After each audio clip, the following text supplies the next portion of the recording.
Ram Rajya was used by Gandhi. Ganesh Utsav was used by Tilak to organize people for freedom struggle. Religious idioms are not alien to Indian politics. But the question is, what about constitutional propriety?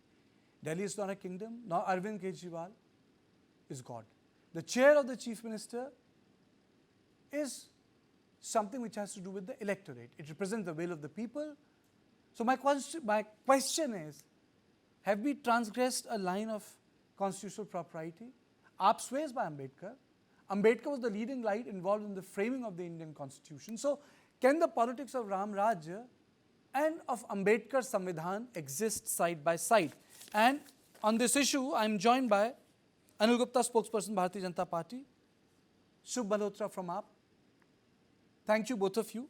So my question to first Shubh is, can the politics of Ram Rajya and the constitutionalism of Ambedkar go side by side? And why should you keep a chair empty? I mean to say, chair represents the will of the people. It doesn't belong to anyone.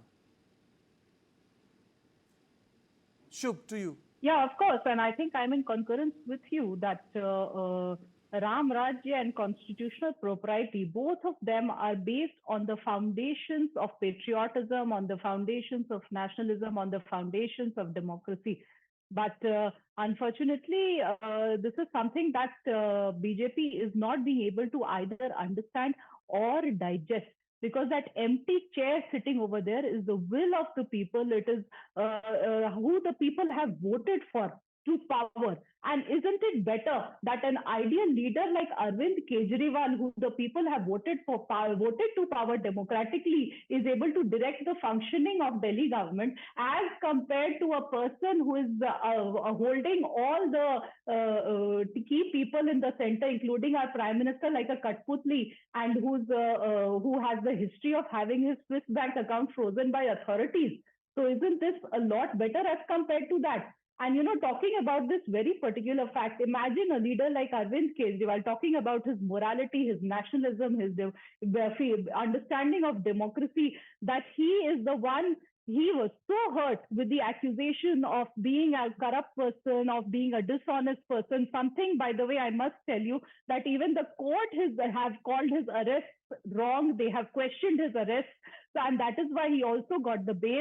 But isn't such a person better than a person who, even after formulating a prime minister along with the RSS, they both of them together, did they not formulate the rule that at the age of 75, since leaders like Advani ji, leaders stalwarts like Murli Manohar Joshi ji were asked to retire at the age of 75, they were put in Margdarshak Mandal, then how does our prime minister continue to sit at the age approaching at the age of 75?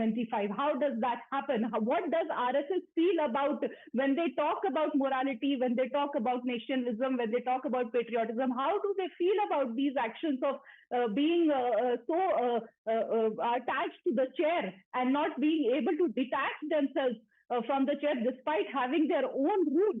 So when we talk about, again, when we talk about morality, when we talk about nationalism, patriotism, the values of Ramayana, the values of our democracy, I ask RSS, most corrupt leaders in the country, politicians who are branded as corrupt by not just Mr. Amit Shah, but our Honorable Prime Minister, after a few days, they were made senior members of BJP as elections approached in their states. Does this coincide with the values that RSS claims to have and question us upon? Or is it that BJP president says that when the BJP president says that BJP doesn't need RSS anymore, the son now becomes too big for the mother. Ram has become too big for his mother. So does Bhagwan ji and the RSS worker, how do they feel about this? No, please, let me complete. One last point.